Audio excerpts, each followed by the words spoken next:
So, Miss Candace Owens, the queen of some, the god of others, to me, she's an anti-Semitic piece of decided to somehow, and it took her like 5 minutes to get there, but we all knew it was coming because it's Candace Owens, and she's anti-Semitic. I don't care what anybody says. This is not me calling anybody who has a disagreement or criticism of Israel anti-Semitic. This is calling me an anti-Semitic.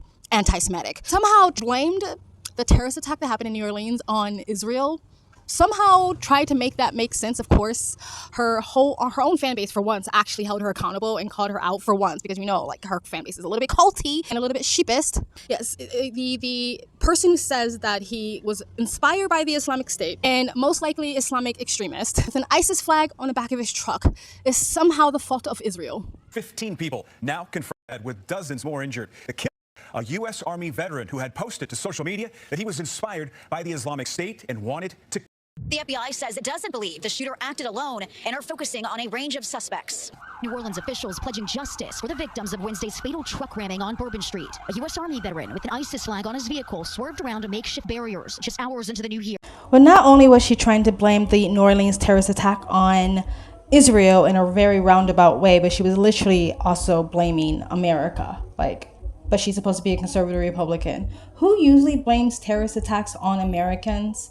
Liberals, progressives, who claim that we deserved 9/11 because we're colonizers or some shit like that. So she was trying to blame Israel and America in a roundabout way for the New Orleans terrorist attack by accusing the man of being Iranian, because we also know that a lot of Iranians are allied with Israel. But she's not anti-Semitic and not completely and utterly obsessed with our allies and the Jewish community. Again, it's funny to me how, first of all, I've been wanting to make a video about this for a long time. There's literally Christians right now around the world being slaughtered in genocide, like actual Christians today, presently, recently, right now, 2024, 2025.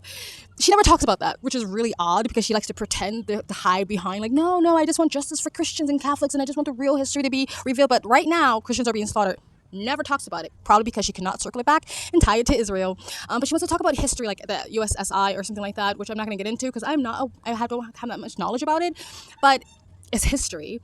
And she wants to keep bringing it up, and she wants to try to pretend to convince Americans and other Christians and Catholics that Israel are our enemies, that the Jewish community are our enemies somehow. When I don't see the uprising of Jewish people, I don't see the conversion of Jewish people going out to universities and trying to convert people. I don't see the Jewish community trying to push some sort of Sharia law into the United States. I don't see the Jewish community having terrorist attacks in America. But it's been an uprising all across Europe, UK, Germany, Sweden, everywhere, and now here in America. And it's been in America in the past. But for some reason, Israel and the Jewish community is America's problem, is the enemy, is the real threat. I just find that very interesting.